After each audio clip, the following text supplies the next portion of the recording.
Most people think their biggest asset is the thing they can touch, a house, a car, a title.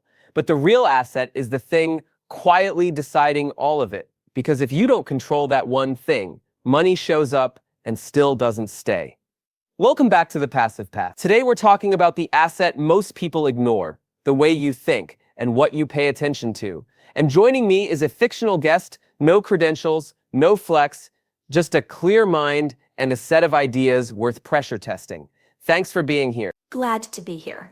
And I like that you said pressure testing because the goal isn't inspiration, it's to make ideas usable. Let's start with the uncomfortable claim. People say, my house is my biggest asset. Why do you disagree? Because an asset should reliably improve your position.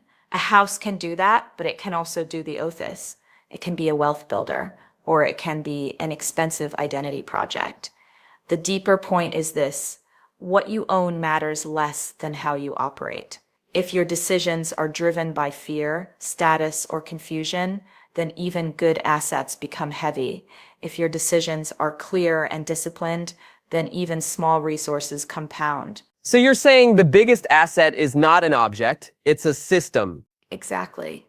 Your thinking is a system. It shapes what you notice, what you learn, who you associate with, what risks you take, what you avoid, and how you react under stress.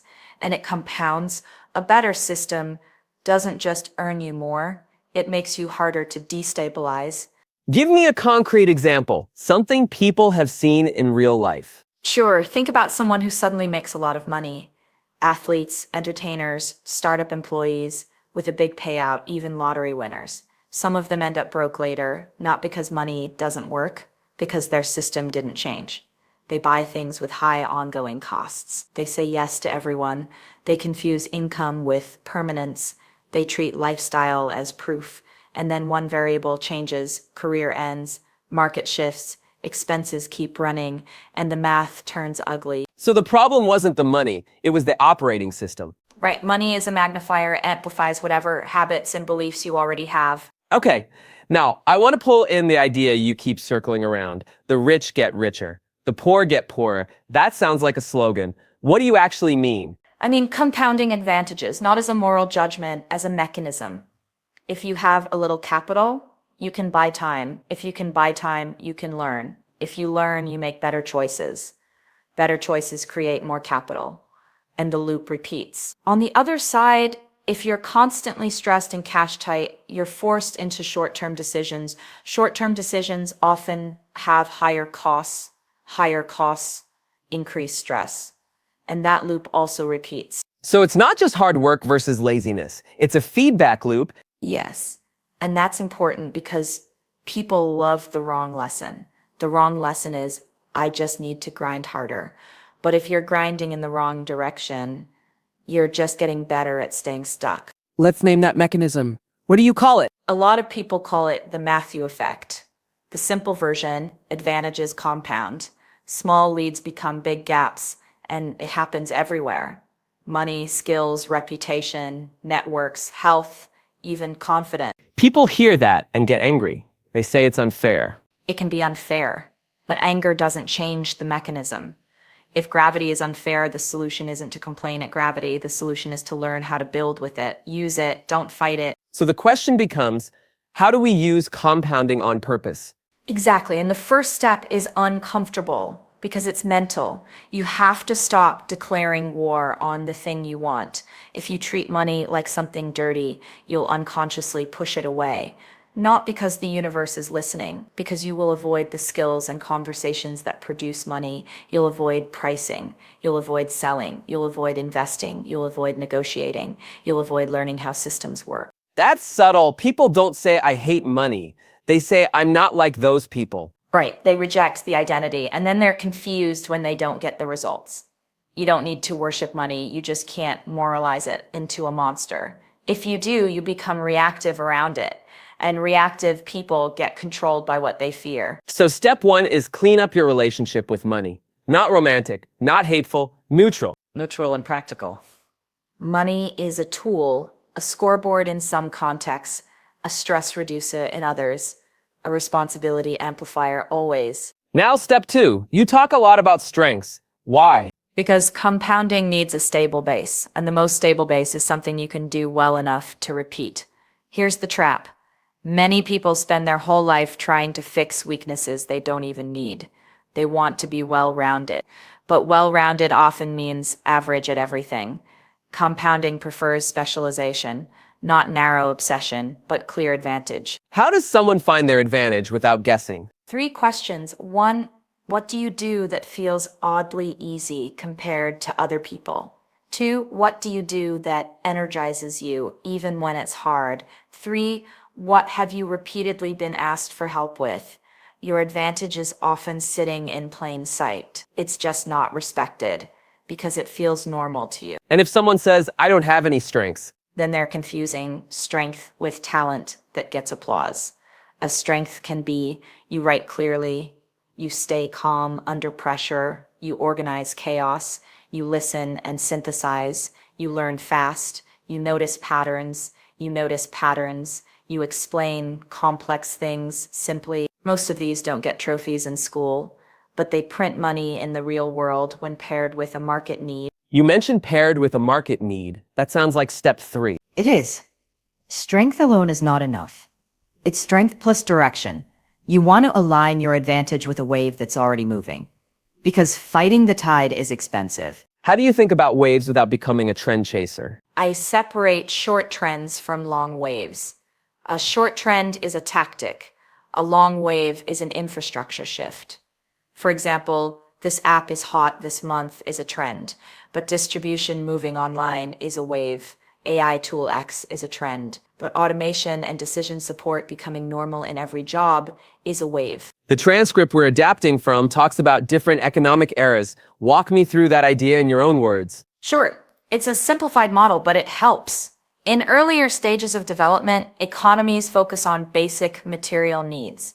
Make more stuff, produce cheaper, deliver wider.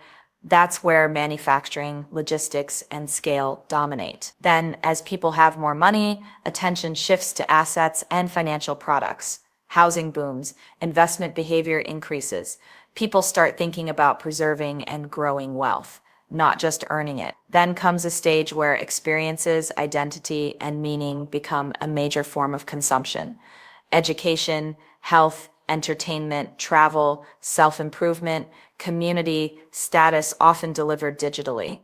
And the key point for a creator or entrepreneur is the internet lowers the cost of distribution. That changes who can compete. So someone with a laptop can now play in markets that used to require big capital. Exactly. Not everyone wins, but entry is cheaper. You can build audience products and leverage with time and skill instead of factories and real estate. And that's a big deal for people who didn't inherit capital. But you also warn that online doesn't automatically mean easy. Right. Online lowers some barriers and raises others. You don't need a storefront, but you do need clarity. You do need consistency. You do need a reputation. You do need to communicate value. The game shifts from who has access to who can create trust. That brings us to focus. You talk about attention like it's the ultimate currency. Because it is. Attention is the input that produces skill, relationships, and output. Most people budget money and ignore attention, but attention is what they're spending every hour, whether they notice or not. If your attention is fragmented, your progress is slow. If your attention is deliberate, your progress compounds. Give me a real-world attention audit. How would a listener do this without turning it into a self-help ritual? Make it brutally simple. For 7 days, track 3 things, the top 2 things you spent time on each day, whether those things created an asset or just passed time. 1 thing you avoided. At the end of the week, look for patterns, not guilt, patterns. Then ask, what would happen if I redirected just 30 minutes a day from passing time to building an asset? 30 minutes a day is 3.5 hours a week. That's 102 hours a year. That's a skill. When you say building an asset, what counts? A portfolio, a relationship, a repeatable process, a marketable skill, a small product, a body of work, a reputation for something specific, even a consistent archive of clear thinking, writing, videos, code, designs counts because it's evidence, and evidence builds trust. Let's talk about the partnering idea. You're basically saying stop trying to be good at everything. Yes. And it's not laziness, it's strategy. If you force yourself to master every weakness, you'll move slowly. If you build around your strengths and collaborate for the rest, you move faster. In business, if you're strong at ideas and storytelling but weak at execution, partner with someone who loves operations. If you're strong at product but weak at sales, learn baseline sales and then team up with someone who can scale it. If you're strong at analysis but weak at communication, practice communication until you're competent, then build systems that support you. So the rule is not ignore weaknesses. It's don't build your entire life around them. Exactly. Fix weaknesses up to not dangerous. Then invest heavily in strengths. Now, I want to push back. Some listeners will say, this sounds like you're telling people to chase wealth. How do you keep it grounded? By staying honest about what wealth is for. For many people, wealth is not about luxury. It's about options. It's about being able to say no. It's about not being trapped by one employer, one crisis, one bad month. And I'd add something. A healthy approach to wealth includes ethics, relationships, and health.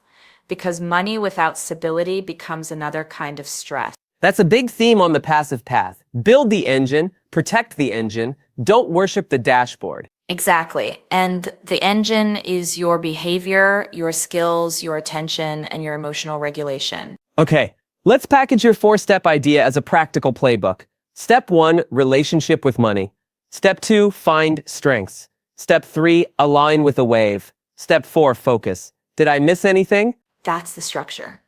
But the how matters. So let me make each step actionable. Step 1, relationship with money. Replace moral language with operational language. Instead of money is evil, say money is a tool I want to use responsibly. Instead of rich people are all greedy, say I want to learn how value is created and exchanged.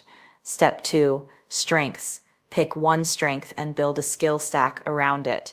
A skill stack is 2 to 4 complementary skills that multiply each other. Example, clear writing, Paul basic finance, simple visuals, or public speaking, sales, product insight, or coding, systems thinking, communication. Step 3, align with a wave. Choose a market where your skill stack is valuable and distribution is scalable. Today, that often means something online, content, software, education, services, community, digital products. Step 4, focus. Create a repeatable weekly cadence, not a grand plan, a cadence. For example, 2 sessions per week learning, 2 sessions producing something public, 1 session reviewing results and adjusting. Do that for 6 months and you're a different person, not emotionally structural. I like that. Not new you, just a new structure. Let's make this even more concrete. Suppose someone is starting from zero. No money, no audience, average skills. What's the first move? First move is to reduce complexity. Pick one problem you can help solve. Pick one format you can repeat. Pick one distribution channel, then ship consistently. For example, if you're good at explaining things, you could create short, clear breakdowns of practical topics, budgeting, simple investing concepts, job skills, language learning, productivity systems. Or if you're technical, you build small tools and document them. Or you write templates people can reuse. Or you offer a service with a clear outcome. The goal isn't viral. The goal is reliability. Reliability is underrated. Reliability is compounding. It builds trust with people and with yourself. And here's a key mindset shift. Don't aim to become rich. Aim to become valuable in a way the market can reward repeatedly. What about people who feel late, like they're already 30? The Matthew effect can make people feel late because the gaps are visible. But the same mechanism works in your favor the moment you start compounding. Late is not a number. Late is when you stop investing. A person who starts compounding at 40 still beats the person who never starts. And compounding here includes skills and relationships, not just money. Any warning labels you want to add? Common mistakes. A few. 1. Trying to copy someone else's strengths. If you build on someone else's advantage, you'll always feel behind.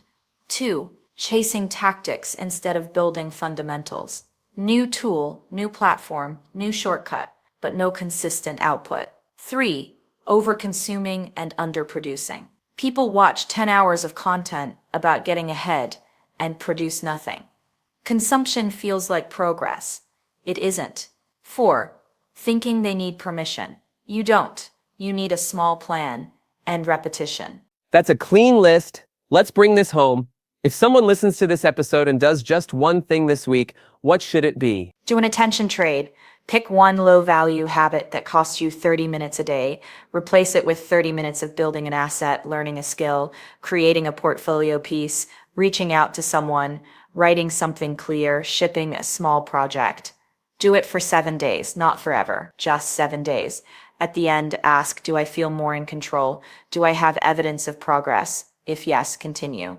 If no, adjust. I'm going to summarize what I heard in plain language. Your biggest asset isn't your house, it's your operating system, how you think, what you pay attention to, and what you repeat. Compounding is real. It can trap you or build you, so stop fighting the mechanism. Learn to use it. Clean up your relationship with money. Find your strengths, align them with a real wave, and focus long enough to let the flywheel turn. That's the passive path in one conversation. That's a strong summary, and I'll add one gentle note. You don't need to become someone else. You just need to become consistent with the person you already could be. Thanks for coming on, and thanks for keeping it practical. Appreciate it. Goodbye and keep building calmly.